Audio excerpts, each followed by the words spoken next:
Ah, Paula. I'm here. Let's get Oh, this lovely so you to can see see me. you. Yeah, how are you? I'm very good, thank you. We never even did a trial run, so just jump No, straight in. just roll with it, right? Yeah, that's it. I last year I did a couple of YouTube videos.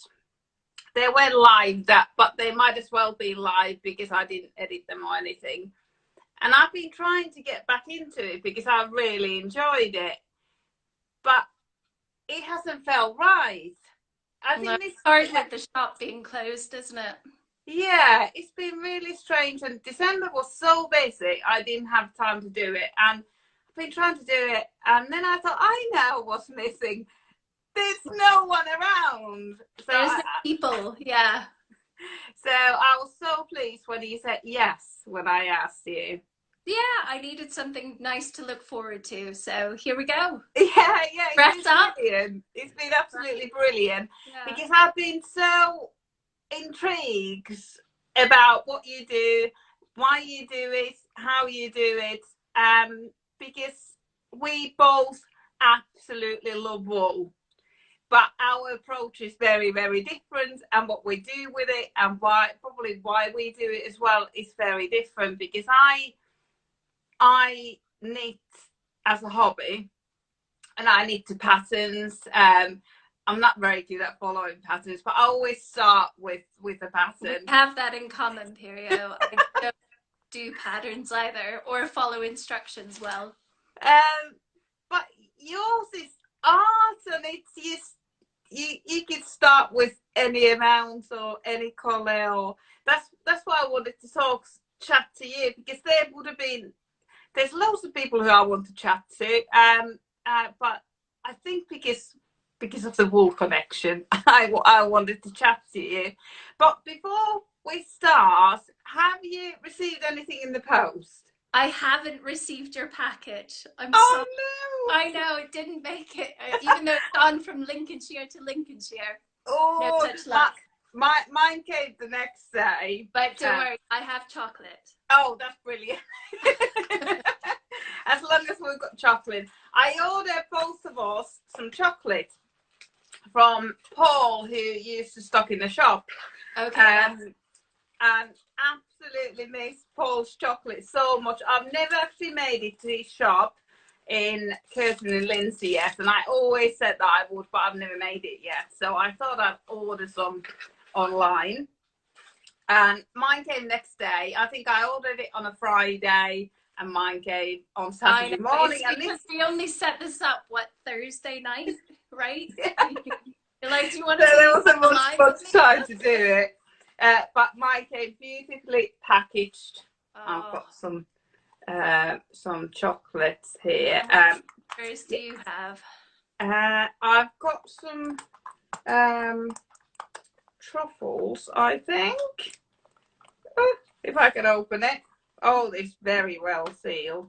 Yeah, I wanted to support Paul. I've thought about Paul so much, but I haven't kept in touch at all. I don't keep in touch with anyone. I don't speak to anyone.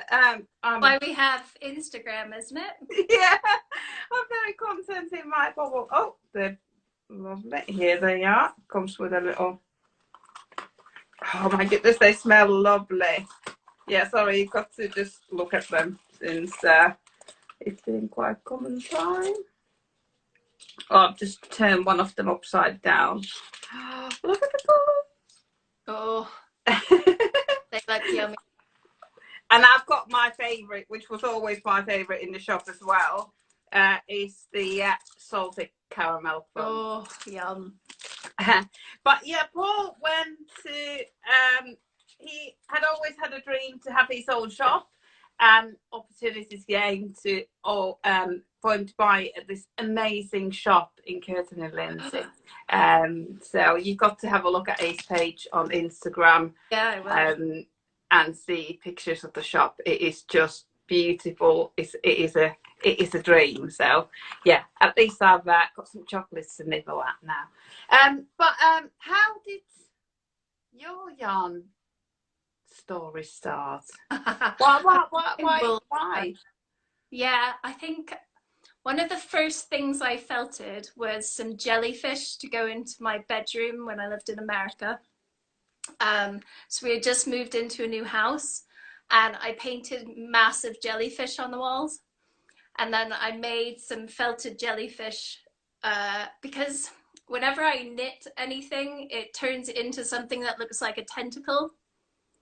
So I don't knit because my tension is all wrong and it starts curling. And I thought, oh, this thing that is supposed to be a scarf could be a tentacle.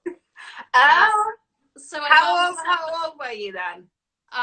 Yeah, I was 27 maybe. Okay. Yeah, so, 2 years ago. No.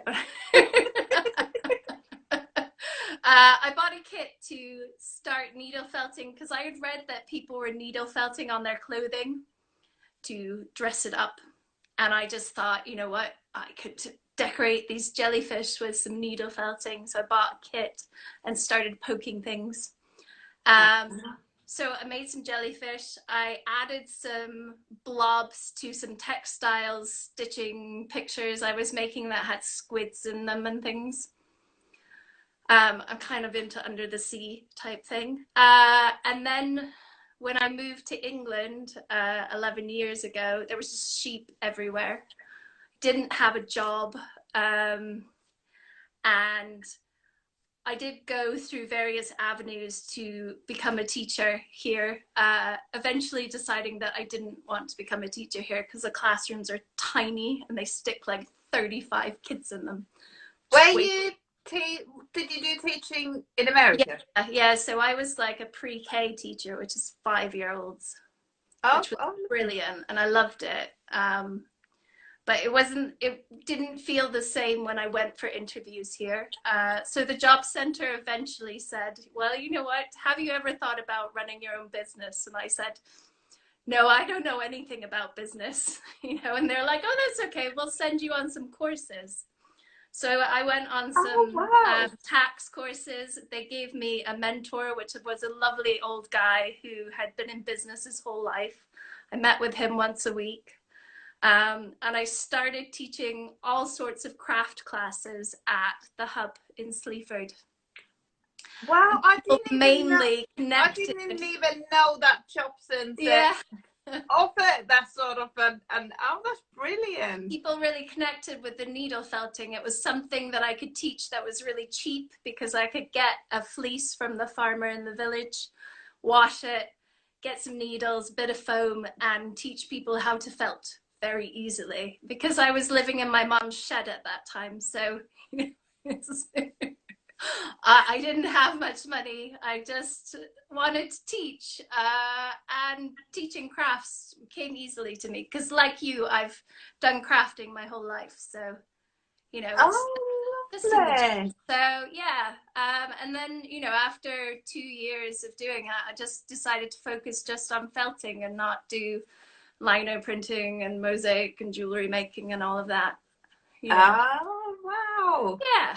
So then I made millions and millions of felted animals, which sold like crazy everywhere, which was good. But then about year 6, I got a bit of repetitive strain in my hand. So then I thought, okay, well, I'll throw myself into teaching a bit more. And then I taught and taught and taught and taught, which was great. But then I wanted to focus more on my art. So I started working on bigger pictures because while I had made lots of smaller pictures, I wanted to go big. So yeah, that took me to the next road.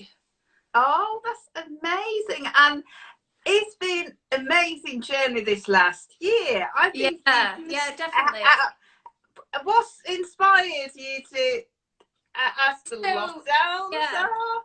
It's so wacky in lockdown, isn't it? Because although it's been a really hard time, it's allowed my brain to focus on other things. So teaching and making things was just taking over my life. And because I was teaching so much, I felt like in the beginning of last year, I was getting a bit burnt out from teaching. You know, you're sort of sick of the same question that gets asked. You know, I tend to have a lot of patience, but it was getting to the point where it's just like, oh, you know.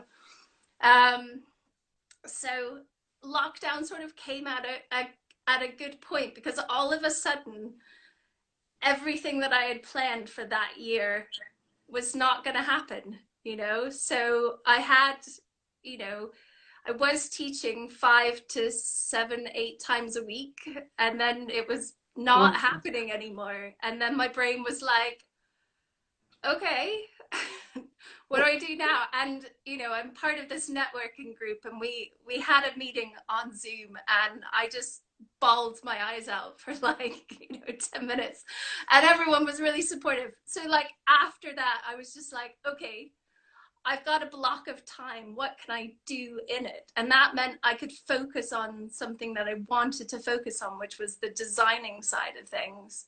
And I love, a while ago, before I started felting, I did lots of designing on the computer to make badges and things like that with my illustrations.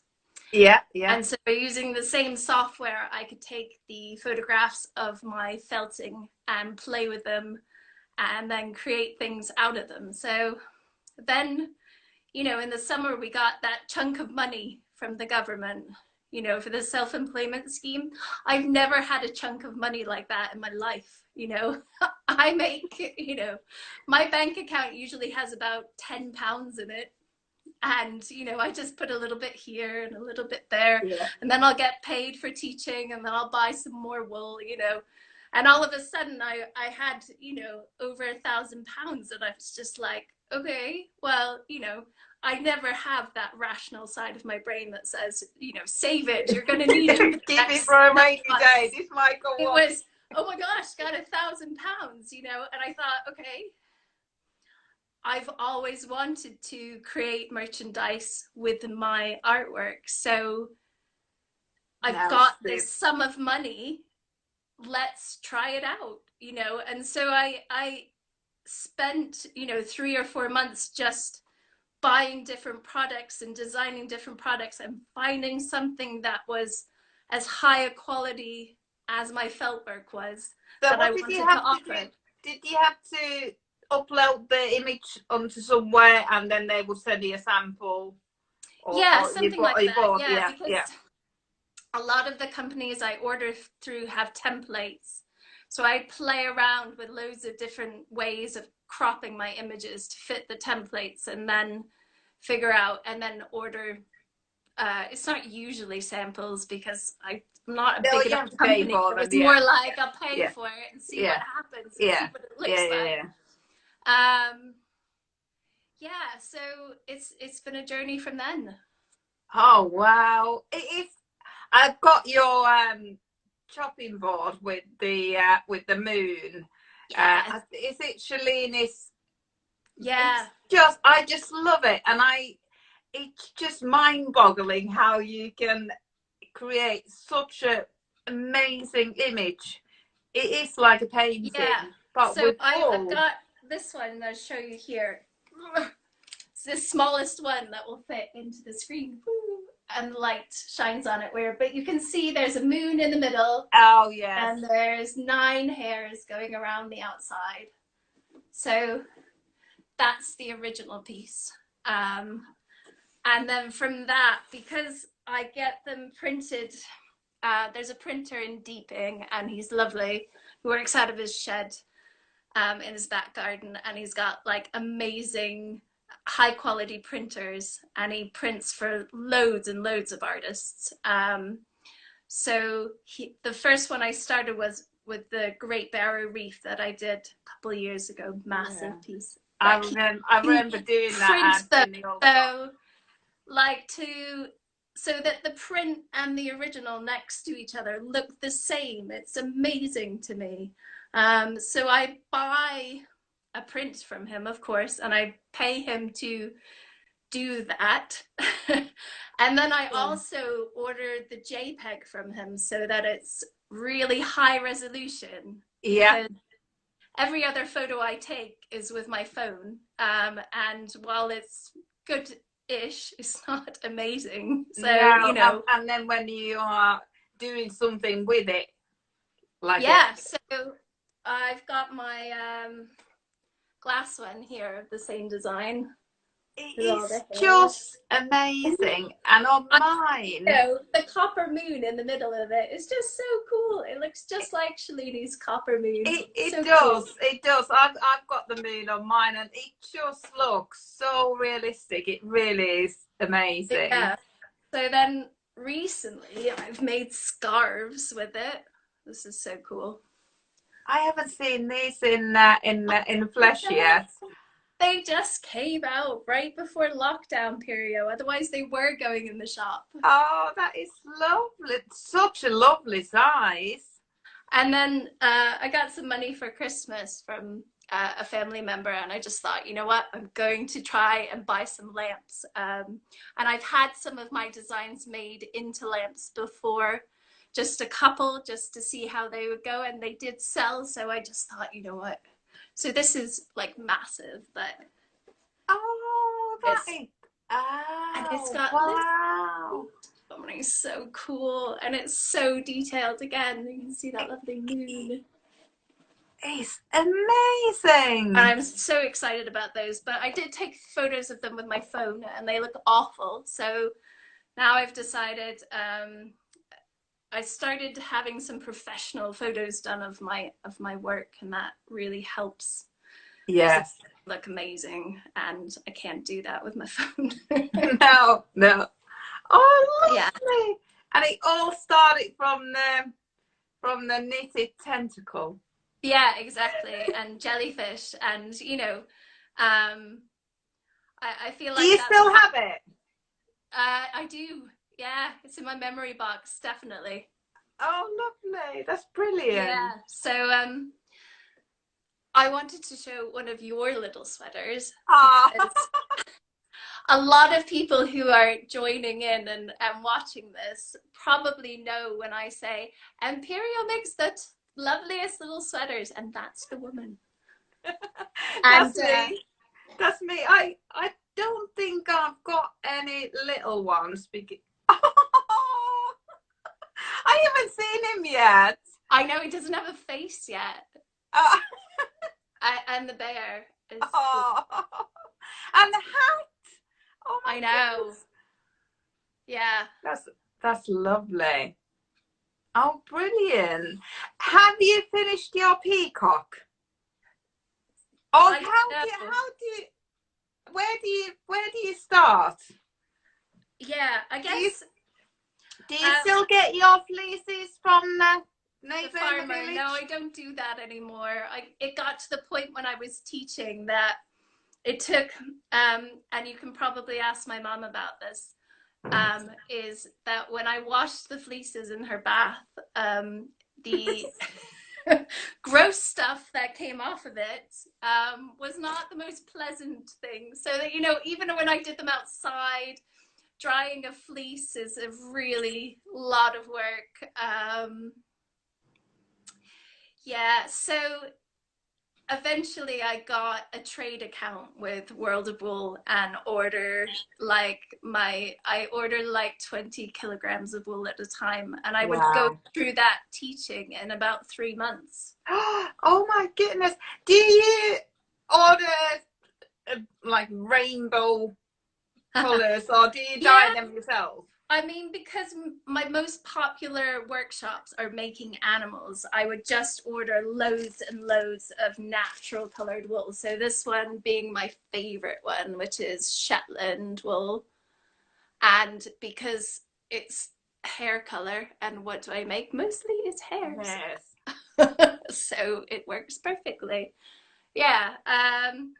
But then I do order a range of colors. Usually I'm teaching animal workshops and then a couple landscape classes. So I try and always have blues and greens. I also really love texture. So I spend a lot of money, or I used to spend a lot of money buying like ribbons and yarns and like hand dyed curls and all sorts of things from little tiny independent, you know, places where you get something a bit different. I love using skeleton leaves in my pictures and things like that. So yeah. Where do you find those independent? Do you go to yarn shows? Where do you find those individual people? Pirjo, I never had a weekend off, like ever. You know, it's like people are like, oh, did you go to Stitch and something? And I'm like, no, I haven't had a Saturday off, you know. Saturday was teaching day. Yeah. Monday was usually a day off. And yeah, so it's usually through me scrolling around for things. Sometimes it's people who share things on Facebook. So there was a woman that was dyeing curls that were quite near to here, so I got to go pick them up, which was quite nice. There's a woman in Scotland that does the most amazing hand-dyed ribbons and sort of felting supplies and things that I followed on Etsy for about 10 years. So I finally like started actually buying from her too. But yeah, it's just, you know, recently I've been working with a young woman who's autistic for about 10 years, and we do jewelry together. Because of lockdown, I can't meet with her like I usually do. So I've been uploading her jewelry to Folksy. Oh yeah. To sell it, and she's made some quite good sales, actually, way more sales than me. No, sorry. But while I was on Folksy, I was browsing, and you know, what do you look up on Folksy? Well, I looked up doll's clothes, and I bought this little coat for my badger. That is perfect. And I bought a carrot dress for a bunny. And what I'm making now is a sloth riding a bicycle with a music skirt on. As you do. Yeah, well, the bicycle came from your shop, Pre-Loved. Was on the shelf. Lovely. I can't even remember seeing it. You probably didn't. There's so much on the shelves, right? Look, so you sell with Fluff from Lincolnshire. Where else do you sell? So I used to sell at a shop in Spalding called Pearl and Ruby, but unfortunately they had to close during lockdown. Oh, they did the amazing window displays. I know, Pirjo. I'm gonna miss it so much. I was so the woman inspired. who ran it is now running Fens and Coast, which is online, and she will be doing shows when she's allowed to. So that's cool. I still keep in touch with her, and she still gets a big pile of my stuff every so often. So yeah, that's cool. And I sell at Art in the Heart online, because again, their shop closed about 5 years ago. So not many shops. And do you have it? Do you use your own website, or do you sell on Etsy and Folksy?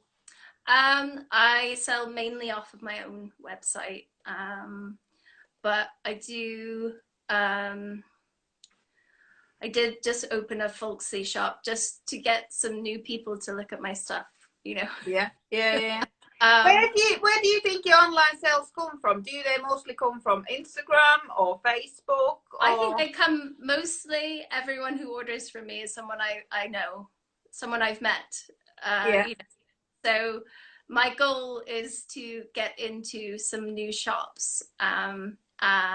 Some shops that will order from me and buy from me. So instead of the sale and return thing, get a bit more.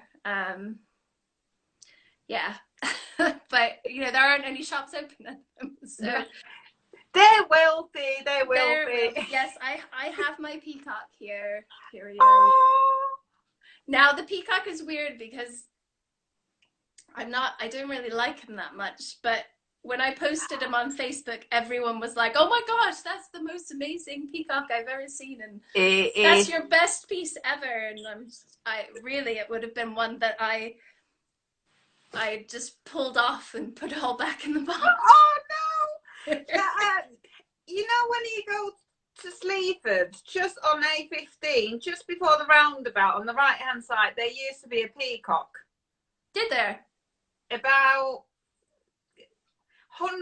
I don't know, 300 yards before the roundabout. I wonder if it's still there. I don't know. I've never seen it. No. That is a few years ago when I used to go and do a bit of work in Sleaford. I always used to see the peacock there. Maybe it's not there anymore. No, I don't know. But that's stunning.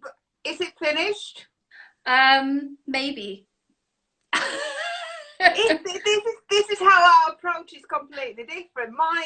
Yours has an end, doesn't it, Pirjo? You get to the end of the neck or the sleeve or something, and it's done. Mine are done because there's an upcoming show, or I need to go to the framer, or they need to go to the printer. There's not really an end in sight unless there needs to be a deadline. Yeah. So you could be going back to it a few times, or yeah, I might do. You might go into a box and never come out again. Who knows? Oh no, peacock can't go in the box. Oh, it's stunning. That is our approach to wool is very, very different. It's fascinating. It really is so fascinating. Yeah, definitely. And you know what amazes me about you is that you can create like a pattern, and it repeats, and it all makes sense, and it continues, and you know you don't mess it up in the middle. Like I had to do the same thing over and over again, and it sort of had to make sense. It just wouldn't ever happen. Yeah, it's and I couldn't. I'm not a creative person in the way that you are. You've created a peacock. Yeah, but without a pattern saying, then put a little bit there, a little bit there, a little bit there. You just go for it. Yeah, just throw it and hope for the best. But I mean, that's the thing. If you continually play at something, you get better at it, don't you? So, you know, because maybe if I'd kept going from my tentacle, I may have actually made a scarf one day. Maybe. Yeah. If you get, but you got to feel passionate about it. It won't. You do have to be passionate about it, yeah. And you have to sort of. I feel like with knitting, you sort of have to pay attention the whole time, unless you're a knitter that can just go and then like it keeps going. But like with knitting, I'm like, I'm not knitting at the moment because I have to look what I'm doing. A lot of people can knit without looking, but I can't. So if I was knitting, I would have my head down all the time. So but my knit is not very far ever. But it's not on my lap at the minute. What do you do? Knitting isn't far from me either, because like there's your cushions. Oh, that's so nice to see. I've got a couple. I have got quite a few of them at home. I do love them. Love your cushions. It's so. I love your sweaters too, but yeah, amazing. I love the jumpers. Well, what do you do to relax? To get away from it? You know, because before lockdown, I would have said, maybe on the days off we would go for a walk, or travel a bit or whatever's. But now during lockdown, I sort of figured out that I quite like gardening. That's quite nice. Oh yes, you don't do anything by halves either. No, I'm not very good. Amazing garden you created this summer. Good, yeah. I mean, luckily my mum's got green fingers, so she was just like, "Here, have some plants," and I was like, "Okay, stick them in, hope for the best." Oh, and then she's like, "Just water them every day," and I was like, "Okay, I can do that. That is a job I can do." And I suppose it gave you a little bit of routine to. It did, exactly. Yeah, definitely. So, it's a change of pace, isn't it? And amazingly, after you water it for a while, it actually grows, and then it like keeps growing, and like it becomes quite beautiful. And yeah, it's nice. Oh, brilliant. Well, how many different projects do you work at the same time? Is it, can you count them? Or are there some of them in the box that might come out? There's like a half-made sloth and a half-made bunny and a half-made giraffe and a picture of nasturtiums and a peacock and a fox. And in my bag, there's about 5 animals without heads or ears or anything. Yeah, the thing is, I work on a lot at a time, because some days I feel like making flowers, and some days I feel like working on some minute detail of, you know, a little animal, and then some days, you know, something in the post comes and I think, oh yeah, I just want to add that to a picture. Yeah. Or, you know, there's times when I just want to sit on my laptop and design things, because I love designing bits too. It's like another part of the creative process. Yeah, and a different dimension and something to swap to. Yeah, and you know, during this lockdown I've been taking care of my nan, and that means I'm sitting down for really long periods of time, so it's really good to have something that you can just sit and, you know, okay, I made a badger, okay, you know, I'm working on a picture of flowers, you know, it's something to pass the time while, you know, being there. Yeah, during the first lockdown I found knitting just brilliant. Homeschooling Ella, and it just helped me to give her time to do what she needed to do. It's relaxing.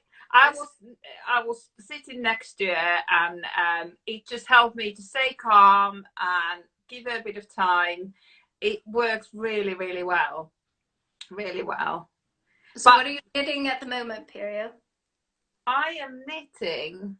I've just brought round things that I have finished and what I'm knitting. What I'm knitting at the moment, I've just started my 3rd night shift shawl.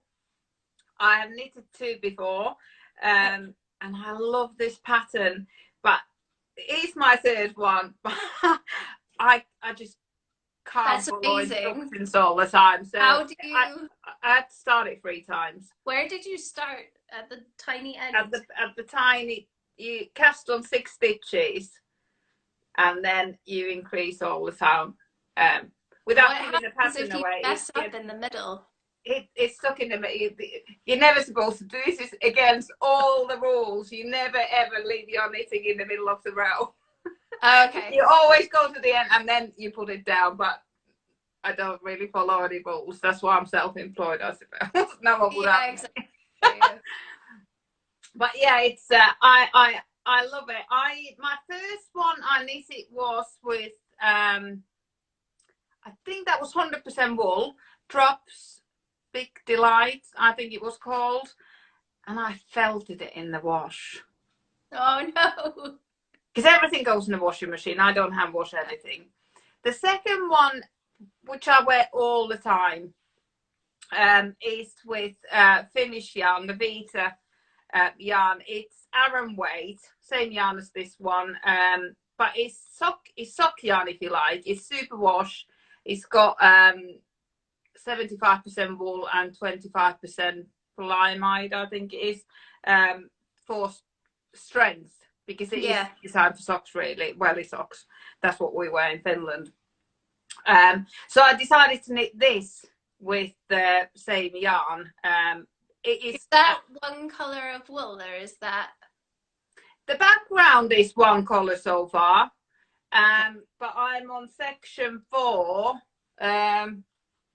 There's the little dots are in different colour. So there's one section, second one, third one, and fourth one. But the colours I've chosen are quite similar. The first one is sort of black with glitter. Yeah. Glittery bits. Then it's, I think that's navy with glitter. and then it's sort of a beige with glitter, and then the last one I'm on is black and white without glitter. So it's quite, Okay. so they're very similar colours, but I am going to go to red. Ooh. So I can't, yeah, I've got 2 more colours. Oh no, I think it's just 1 more colour left to, yes, there's 6 colours in total. So I'm going to go to red. So I don't quite know how it's going to look. I think it's brilliant. going to look amazing. Teal and red are lovely. Lovely. And they've all got white in it. So yeah. it looks lovely. But the main colour that I'm knitting with, that's how the ball looks like. Yeah, so it is variegated. So you can see it goes from lighter to darker. Okay. And it's really, this is the pattern's Night Shift by Andrea Mowry. It's about 3 years old pattern now, but it is so popular, and I'm knitting my 3rd one. And it just, when you're using 6 different colours and they're all variegated, it just creates such a amazing. Yeah, it's amazing to me. I mean, I can't even understand how that works. My brain can't compute how you make that look like that. But this is really easy. You only ever knit with 1 colour. Normally when I do colour work, I will hold 2 yarns at the same time, but this one is just one and yarn. And is still one of those circular ones? You don't have to. This could be, you knit back and forth, so you could knit with straight needles, but straight needles are only for clearing a hoover hose to me. I would never use straight needles. Okay, you don't like straight. Why would you? I only like circular needles. The work falls on your lap much lower. You don't hold the weight on the needles. Yeah, I can see that. So, and if you drop it, it can roll however far, but this one you always hold in one, so you don't even have to get up to pick it up. It won't fall very far because they're attached to each other. Do you get a lot of wool from Finland, or do you buy it locally? I don't buy it locally, but there is a Finnish girl in Luton, and she's got online yarn shop, and that's where I got my Finnish wool from. Oh, I can't remember. I think I probably found her on Instagram following the Navita hashtag, or one of the hashtags, and I buy it from her. There is I went to Brig last year sometime, and the wool shop in Brig, she was planning to start stocking Navita yarn, but I've forgotten to check if that's happened. She's, to my knowledge, she's not on Instagram, but she's on Facebook, and I haven't seen it on her Facebook page yet. So it might be that because of the situation we're in, that it never happened. So, but I get it from I can't remember her name now. Snufflebean Yarn, her shop is called. But when I have been to Finland, I have brought back a suitcase full. That shop that you showed us with like the just millions of rooms of wool was just like, it was amazing. Like heaven. It was. I'm not even a knitter, but I think I would enjoy it. Yeah, it was amazing. But I like knitting with Navita yarn. The smell is amazing. It smells of Finnish sheep. You know what sheep? Oh yeah, definitely. I can't really smell it in British wool. I don't know if I've got a ball here, but West Yorkshire Spinners yarn is close to it. But I suppose Finnish sheep are in much worse conditions in Finland, so maybe it's tougher. Yeah, and it is quite. It depends on the climate the sheep are in too, Pirjo. Yeah. Because if you put a merino sheep in England, you don't get the same soft fibre that you do in Australia or South Africa. Yeah, so yeah. you know, if it's a bit colder in Finland, which it probably is. Yeah. Yeah. So yeah, they have a bit of a thicker coat, don't they? But I definitely absolutely love that. I tend to go mad on something and I'll make loads of it. I've always been really, really intrigued how knitting machines work. Yes. And I've always, I had one, we had one, me and my sister, my younger sister, desperately wanted one for one Christmas. I think we were about 13 and 14. And Dad got us one, went to the shop to buy, and lady showed us how to use it. We got home and we couldn't use it. We just could not do anything. Just couldn't do it, so we just quietly put it in a cupboard, and that was the end of it. There was no YouTube back then. Or... Of course, there's no way you would have learned how to do it. No, so there it stays. Somehow I found out about this little circular knitting machine. Might have been on Instagram. Instagram is really the only place where I look. Yeah. It must have just come up, and it's a little plastic thing. It's got only 22 room for 22 stitches. It's got 22 needles, and it's plastic. And I thought it would be an absolute toy. Yeah, it won't work or anything. And I got one. It was about £70, so it wasn't a lot of money, because normally the knitting machines are hundreds of pounds. So I thought, I'll give it a go. This toy, and it's amazing. I love it. I made all these mittens with it. I've hand knitted the thumbs. They're so cozy. But everything else, I've done it on the machine, and they are just so lovely. These are 3 strands of yarn. There's a variegated yarn, a plain yarn, and 2 plain yarns in this one. So they may not completely match. It depends where the colorway has gone.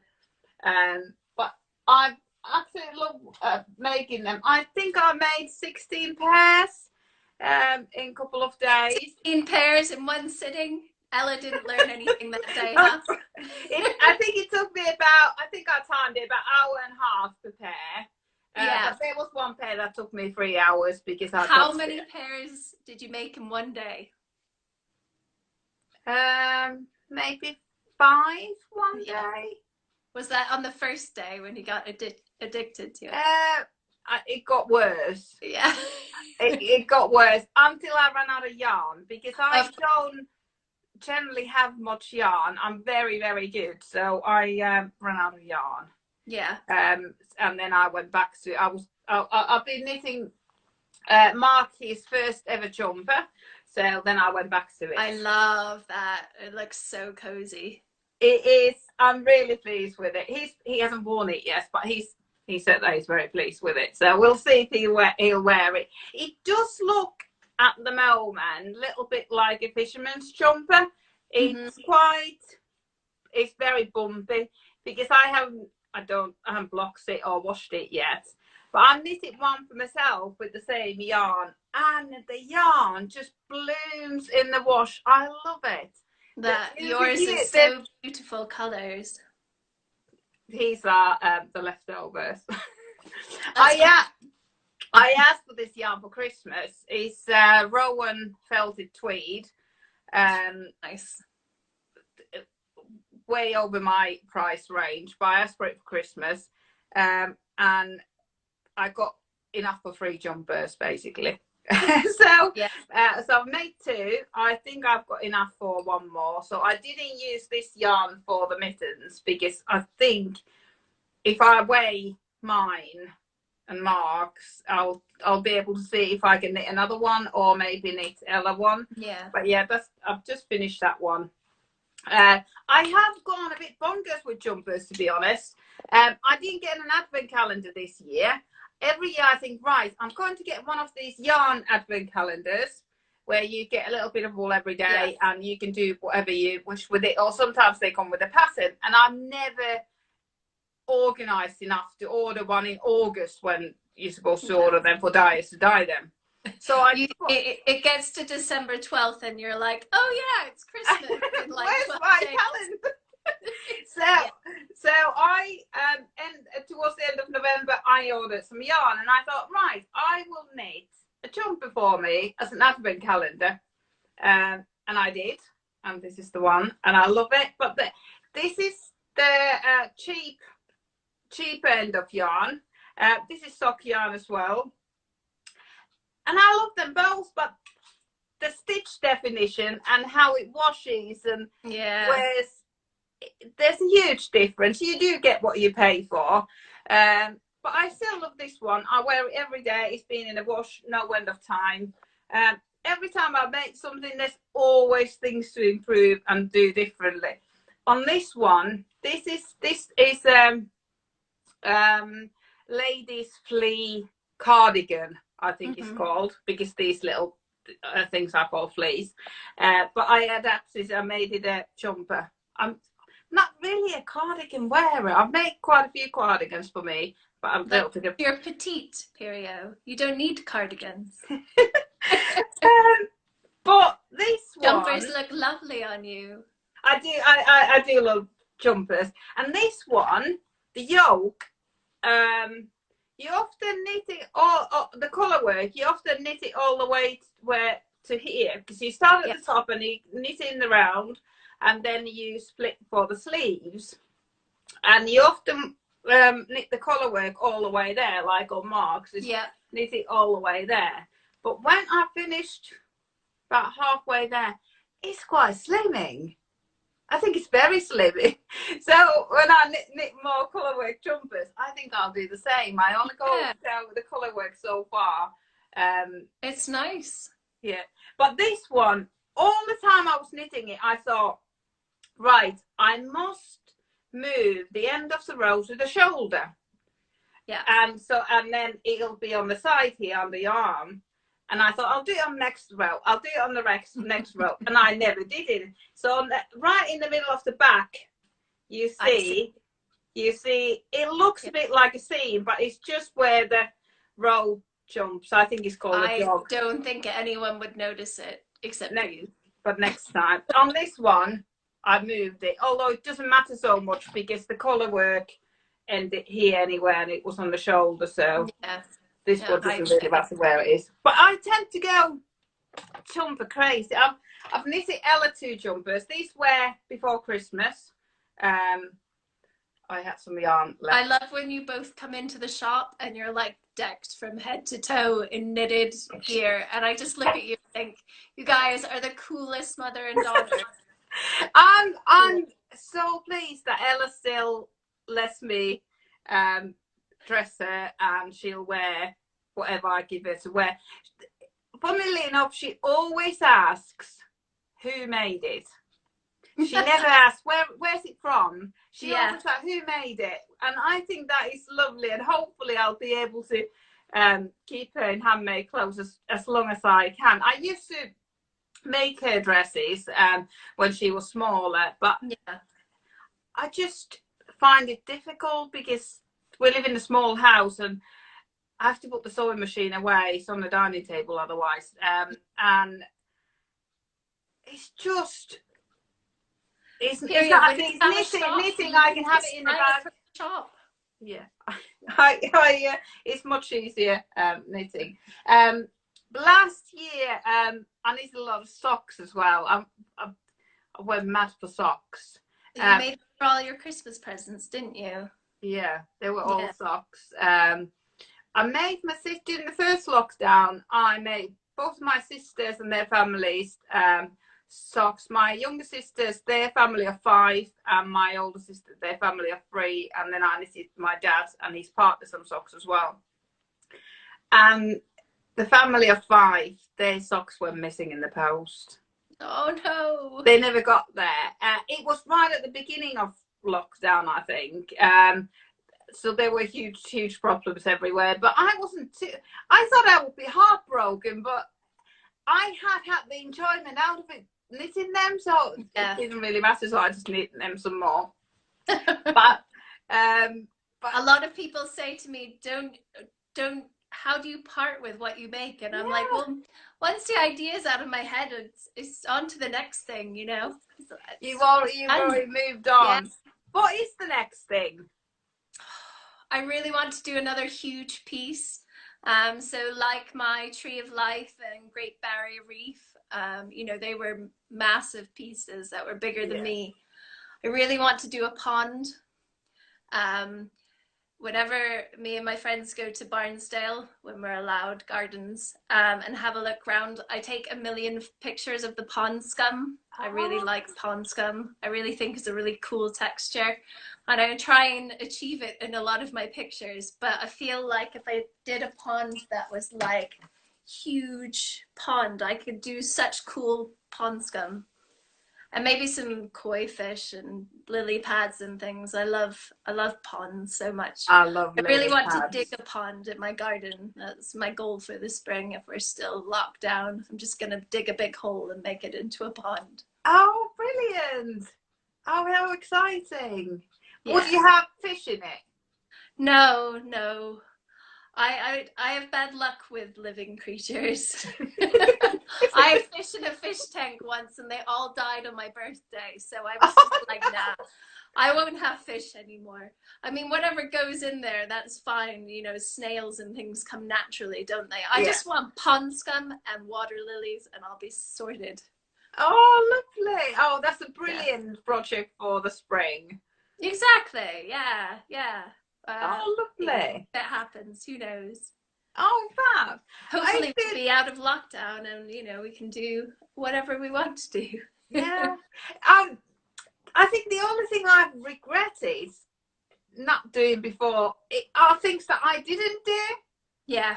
I haven't regretted anything that I made mistakes and I did silly things and I made full of myself. I haven't regretted any of those. I regretted things that I didn't do. Yeah, it's sort of like you're like, I had like 6 months to just do anything, and what did I achieve during that time? Well, you know, I made a garden, so that was quite cool. Yeah, I had a garden before. What was there before? I just have a green square for a really long time. Since I moved in, yeah, it's just been green grass. Oh. So it was that space waiting to happen to... It was, yeah. I think because I'm allergic to everything that smells nice, you know, a garden was never my thought, I'm going to have a garden, you know. It's only after I went and started visiting Barnsdale with my friends that I thought, oh, look, there's a little tiny garden and none of those plants smell like anything. And I can sit next to them and enjoy them. Oh, lovely. So then I was inspired and, you know, then I had time. So, and plants by the dozen by many neighbors who were just like, you need plants here, have some plants. Oh, and because when I saw your archway in your garden, that looked very smelly, very fragrant. No, none of my flowers had any scent except for a chocolate scented one that my mom got me, and it did smell like chocolate, but there wasn't anything perfumed in my garden, which was lovely. Oh, brilliant. And all that colour. I know, yeah, so inspiring when you're sitting, you know, and you have color in your house, you know, outside your house and wherever you go. Yeah, I always enjoy my mom's garden because she's like an amazing gardener. So sitting in her garden is lovely. And then I was like, oh, I can sit in mine. Oh wow! I'm a little bit embarrassed. I thought that everything that looks nice smells nice. I'm farmer's daughter. That's right. I didn't know it up until this past year. I'll learn something new every day. It's been lovely to catch up. Yes. Hopefully we can do this again sometime. Cool. That would be lovely. Is there? Have we missed anything? I think we've done everything on the list, but the list is on my phone, so I can't tell. I gave you the list. I'll give you the responsibility. I know. Well, at least, you know, I was able to create a big pile of stuff to just be like, here. Yeah, very organised, very professional. Yeah, you should see my setup actually. Right now I have a small chest of drawers in front of me with a small table on top of it with a camera stand on top of that. And it's all perched precariously. Yeah. Sounds very familiar. It looks all calm on this side, but turn around and there's chaos, right? Yeah. I put a plant next to me so I would look cool, see? Oh, There's yeah. usually a pile of chaos there. So you've had a really good tidy up as well then. I've cleaned the house today because obviously you can tell what it looks like in every room of the house. And I've got dressed properly. I've got tights on for the first time this year. My goodness. See, I didn't worry about my bottom half. Just worried about the top half. Yeah, I was very prepared. But That's hopefully cool. we'll catch up soon, and hopefully we can somehow get this onto our feed. Yeah, click some buttons at the bottom before you get out of it, maybe. Okay. I don't know. I don't even know how to get out of it. Do I just press the cross? Yeah, let's go for it. Bye. Bye.